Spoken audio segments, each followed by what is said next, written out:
and I apologize.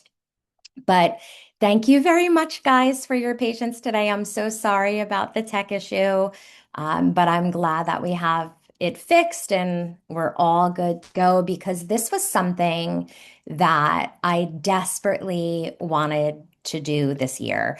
I do it every year for my agents, and since I sold the agency kind of by myself without my family, so.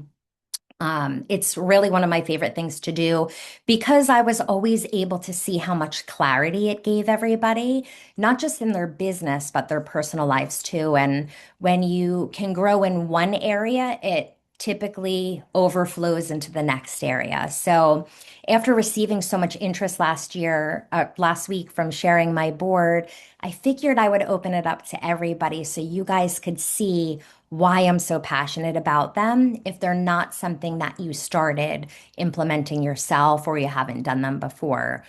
So, my true love of vision boards started about 15 years ago when my friend Melanie introduced me to the power of positive thinking and the law of attraction.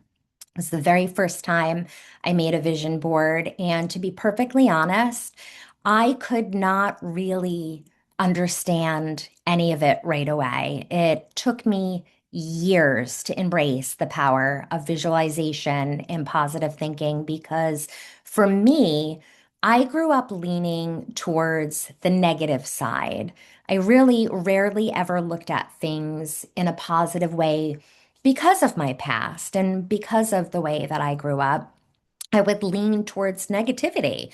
And to be perfectly honest, it actually felt inside almost wrong to look at things in a positive way. And it took me a very long time. But that's why they call it a practice, because it's something that you build over time and it doesn't happen overnight. But little by little, I really started seeing some of those things from my board show up in real life. And I have a zillion stories I could tell you about the things that have come true for me. But one of the most recent ones, I would say, well, not recent, but one of the things that I really love is about 6 years ago.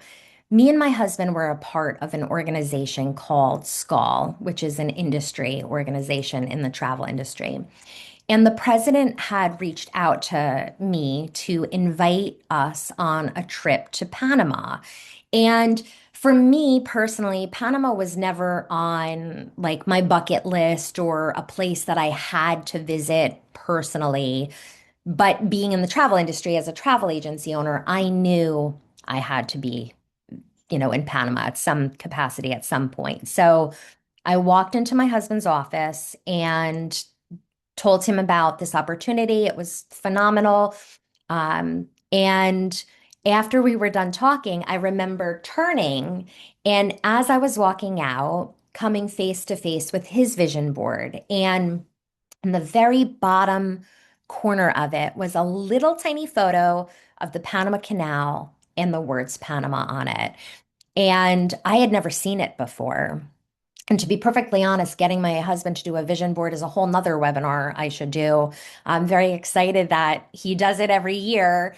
And if you knew him, you would say, whoa, if Mike Cabell's doing a vision board, there's something about it. I better get to doing it too. But I remember seeing it and thinking, okay, we've never talked about Panama. He never mentioned it to me. I had never seen it on the board. We took the opportunity, we went to Panama, and I have tons of stories like this.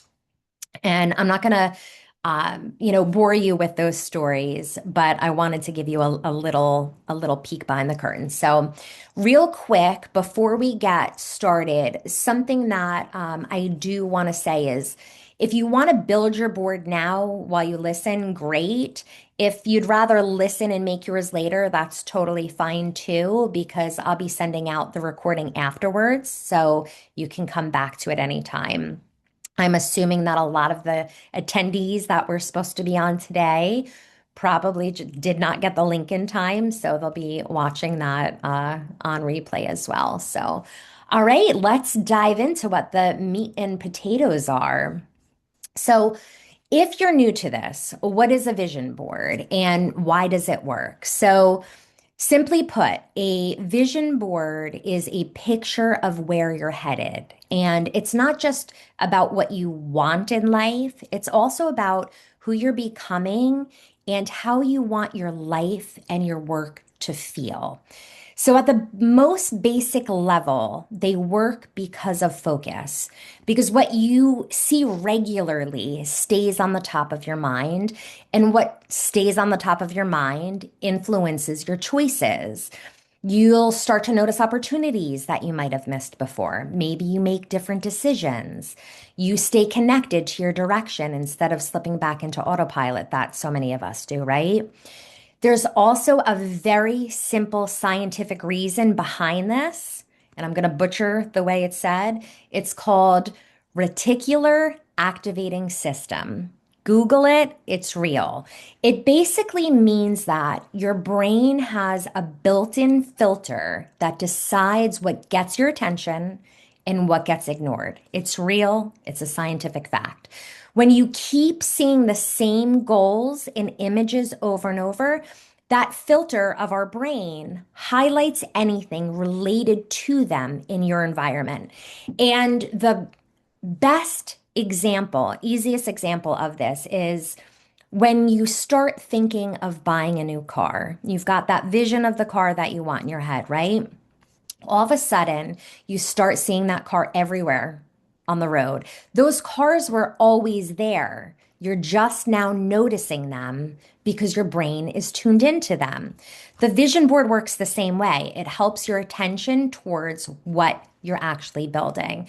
And there's a lot of scientific research around visualization and performance that shows when you mentally and visually rehearse a future outcome, you increase goal directed behavior because your brain starts practicing the future before you even get there. And visualization is just simply mentally rehearsing that future outcome. And something that a lot of people don't think about is that this is a practice that is used daily by athletes, performers use it, high level executives use it, celebrities use it, because when you picture something clearly and repeatedly, your brain starts treating it less like a wish and more like a plan. And that increases your follow through and goal directed behavior. So let's just say, in layman's terms, a vision board is basically visualization made visible. So the board is the tool. It's not necessarily what does the work. Your brain is what does the work. All right, so let's shift from what a vision board is into what you need to create, like your best vision board yet. So when you're doing this, you don't need anything fancy for it. In fact, keeping it simple is better because it keeps focus on the intention behind it instead of perfection. We're not doing arts and crafts. It is a lot of fun. This is one of my favorite days of the year, but 100%, there is no right or wrong way to do it, and it does not have to be fancy. Some of the things that I personally use are things like magazines. And if you're here in the travel industry, you know how many magazines we get, right? I use newspaper clippings. If any of you still get a physical newspaper, designs that you can print on from Canva are great. I've seen people use poster board, cork board, foam board. I personally tend to use foam board. It's very similar to poster board, but it's a lot more sturdy. Actually, I don't know if you can see my vision board is right behind me. I also like to use glue sticks instead of regular glue because glue sticks, they so much easier to use, less mess. The cleanup is a lot quicker. And I want to give you a really great tip. In today's world, you no longer are limited to magazines and random newspaper clippings. You can actually create custom images that include you in them with apps like ChatGPT Images. And I highly, highly recommend this. So, for example, if one of your goals this year is to learn how to surf, you can create an image of yourself on a surfboard surfing in the ocean, right? Because when you see yourself in the picture and it's not a stranger, that emotional connection is stronger. It's going to feel more real. It's going to feel more possible every time you look at it. So, whether you're cutting your images out of a magazine or you're creating them yourself, just make sure they're intentional photos. One really important piece of this that a lot of people often miss is that emotional connection to the board and the details. So let's talk about those photos because you don't want to just pick images that look nice. You want to pick images that create a feeling. Emotion is what helps these ideas stick in your brain. So if you look at this board after you make it and you feel nothing, it's obviously not going to influence your thinking or your decisions. And this does not apply to the goal photos either. It can also be used for what I like to call feeling photos. And I don't think that a lot of people kind of talk about feeling photos when they're creating a vision board. So, what I consider a feeling photo is an image that represents a feeling, a trait, or a habit that you're building or you're working on this year. So, for example, last week when I did my vision board, my daughter did her vision board along with me and she cut out a giant photo of a lion. And I said, Savannah, what's the lion for? Are you looking to go to Africa on a safari? Like, what exactly is the purpose of the lion? And she said, number one, I'm a Leo. And number two, when I look at the photo, I feel fearless. So it wasn't that the image was about a task or a goal for her. It was about her identity and the energy. So it's really important to remember you're not just looking at goal photos, you want to also get some of those feeling photos. So if you're working on something like confidence this year, you're going to want to include those images that make you feel confident when you look at them. Something that I also really love to do for something that gives me a feeling is sometimes just even throwing up a photo from a previous vision board or goal that I hit that made me feel good. Anything that helps you get into that feeling and visualize, that feeling is perfect.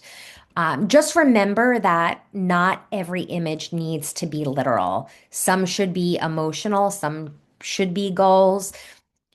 So I am personally obsessed with banana leaves, sage green colors, pale pink colors, gold colors.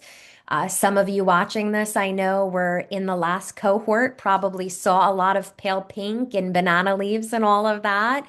That's because the Beverly Hills Hotel makes me happy. And that is the theming of the Beverly Hills Hotel. So I want to look at my vision board this year and I want to feel more happiness because for me, something that I'm personally working on this year is more happiness. So a lot of the photos that I used in my board, either the feeling photos were photos that had just those basic designs or colors in them, or if I had some blank spaces on my vision board, I would fill them in with what I call filler photos. So, having some um, border lines covering the poster board, the foam board, in something that makes me happy.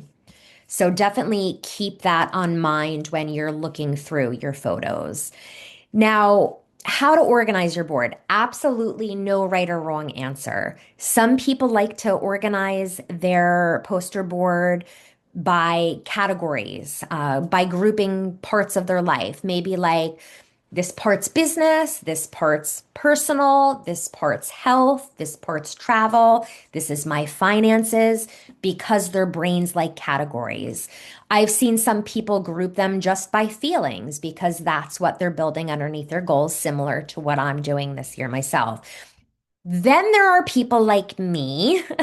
I don't group anything at all. I don't really plan a layout per se ahead of time. I cut out everything first. I get all my pieces ready. And then I like to sit on the floor and I like to lay all of the pieces around the board without gluing them. And I kind of play with the placement and I'll move things around a few different times and try different combinations. And when I look at it and I stand back and it feels right, then I glue it.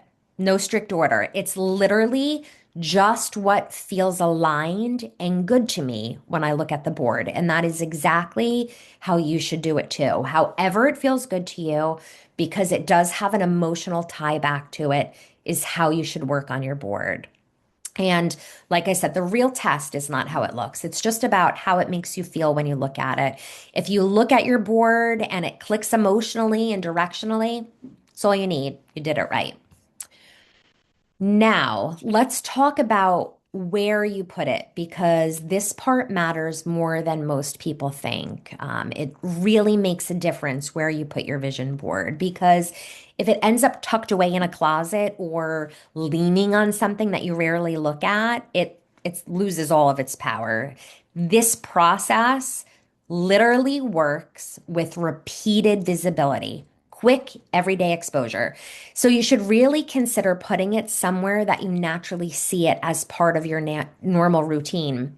Maybe near your workspace, like I have mine right here. My first monitor is right here. So when I come in, I'm looking at it. When I'm sitting here or when I bend over, I'm looking at it.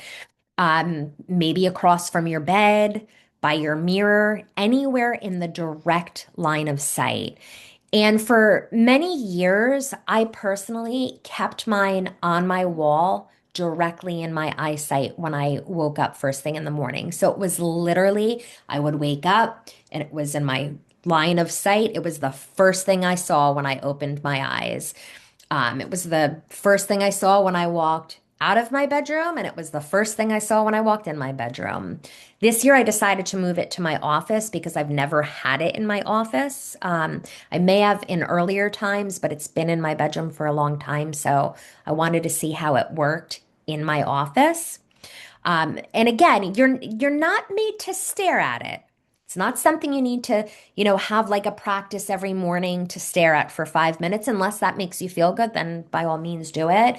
It's just something that you need to be able to see periodically throughout the day. That part is very important. All right. Here's a very important thing that I think a lot of people don't think about when it comes to a vision board.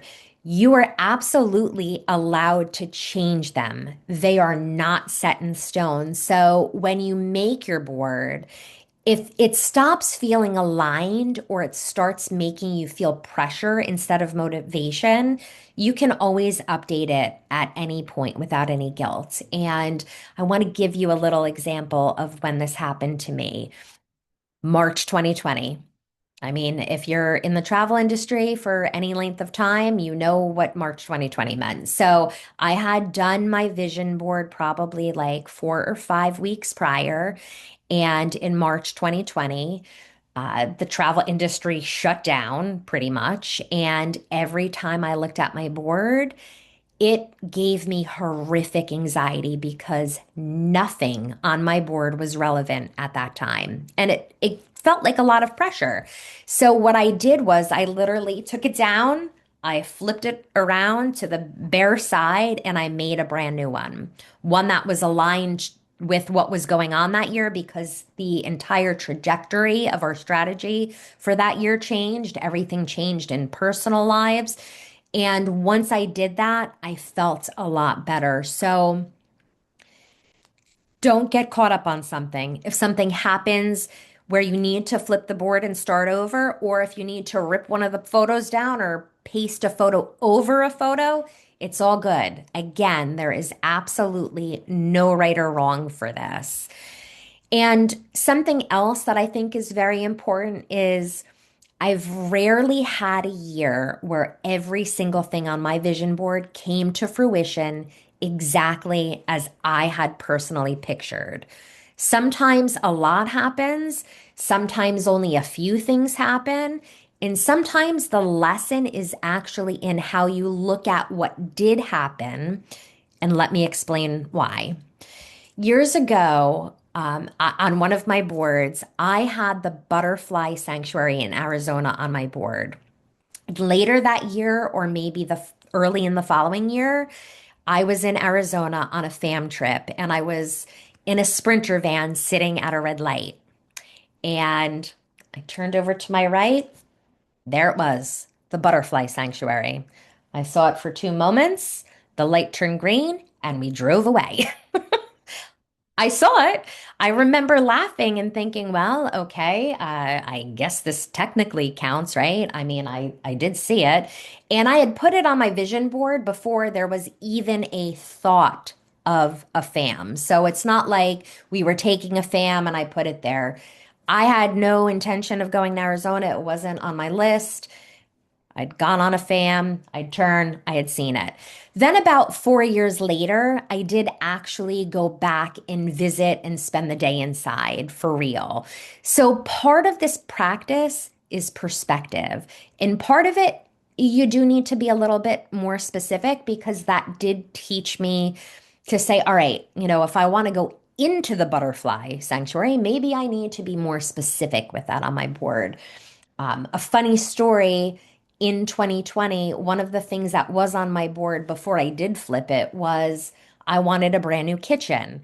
And I had cut out words from a home magazine that was having a contest that said something like brand new kitchen, or no, free brand new kitchen.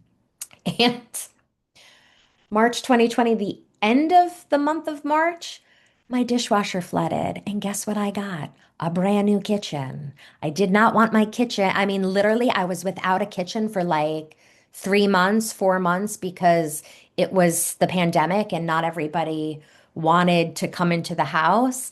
I mean, I had nothing. Like, there was no floor even in my kitchen.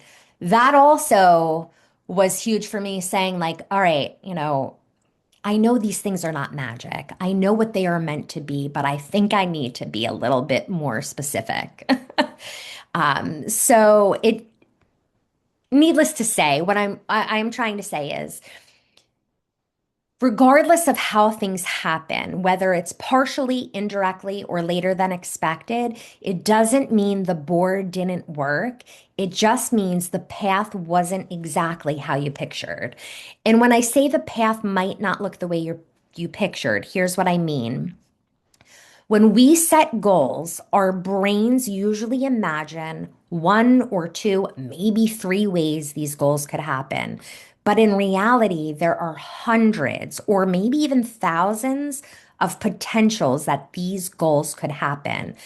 Um, there's timing variables that could be hundreds of different timings and different paths. Early on in this kind of mindset work, we tend to get overly attached to the method that something's going to show up instead of the direction. So, I just really want you to understand that kind of like how I saw the butterfly sanctuary right at the red light before I did get to visit, very similar to that. Do not be stuck to one specific outcome. Part of the practice of this is really learning to stay open instead of overly attached to one scenario.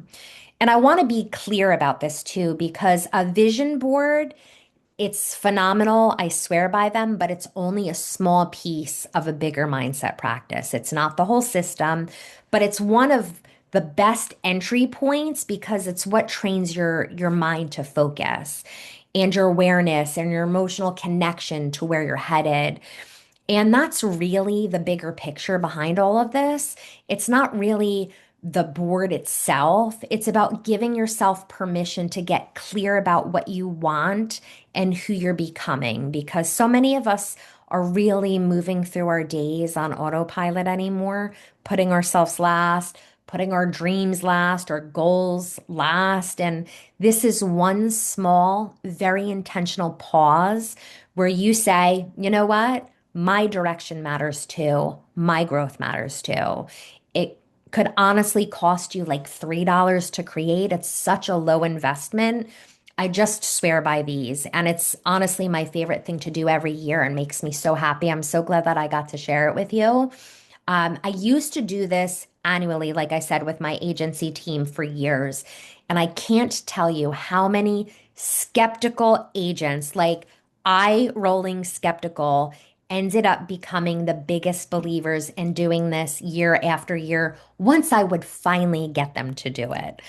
And remember, your board does not have to be perfect to be powerful. Let it guide you without pressuring you and let it evolve with you. And when you finish your board, if you do a board, if you're on social media and we're friends, please consider tagging me. If you don't want to post it publicly, message it to me, send me a text message, send me an email, send me a Facebook message. And I really mean that because I am no longer an agency owner. So I don't have, 50 agents sharing their boards with me, which is kind of heartbreaking for me. I love what I'm doing now and I love this kind of work, but I really miss getting to be able to see everyone's boards. So if that is something you guys do, I mean it with all my heart. Please consider tagging or sharing them with me. All right, before we wrap, I wanted to share this with all of you for anybody that's in the industry. This is like no pressure whatsoever, but this kind of mindset and intentional growth work that we talked about today, the clarity, the identity, the direction, this is exactly the type of work that I go way deeper into inside my course, The Intentional Travel CEO. It's built specifically for professionals who want to grow in the area of mindset and that want to do intentional growth work, like we just talked about. It's not about a strategy or systems or anything like that. It's more about the confidence and the mindset and how you want to show up in your business, which is honestly the most important part of your foundation. So, if this resonated with you at all, you'll probably really love this course. And for anybody that is interested, I created a promo code of $100 off the course. You just have to use the word vision. I'm not really like looking to salesman this into your face, but I did feel that I had an obligation to share it. But I am all done and I am going to stick around now and see if anybody has any questions or anything that I can answer for you guys on how a vision board works or, you know, anything that I can answer if you have any questions for me. I don't know if the folks who get the recording will get the chat. I'm not sure how that works on Zoom. So I just want to say Oh, I am thank a you. graduate of Oh, Stacy's course and I can't recommend it enough. It will change your life. It will absolutely oh, change your life. So just gosh. wanted to make sure those recorded attendees uh, get that Thank note. you, Emily. I appreciate you. I didn't know if you were going to be able to attend today because I know that you were just away on a beautiful cruise, but that is very sweet, and I thank you very much for that. Emily, have you ever done a vision board before? No, no. Oh, So I can't wait and I will yay! 100% share mine with you. Thank you. Very good. Do you have any questions I can answer for you from anything that we talked about? I don't think so. I'm kind of anxious. Too bad I'm not home with like glue and paper. I would just jump right in. No worries. I'll send the recording out. So if you need it or if you have any questions when you're doing it, please feel free to obviously just message me. Will do. Will do. Thank you, Thank Stacy. you. Thank you. All right, guys, if no one has any more questions, I just want to thank you so much. I am so sorry that my first official Zoom, I've been using GoToMeeting for 14 years. 14 years. I am a true professional, I promise. I can't believe I've never really had a Zoom meeting before. I've joined them as participants. I've never led one. So, apologies for the technical issues, but I hope that this resonates with all of you. And if you have any questions about anything, if you're watching this on the replay, you can always shoot me a message. I'm, very passionate about this kind of work, and I would love to help any inkling that helps you get to that next level because these boards were really great for me. All right. Thanks so much, guys. Have a good day. Bye.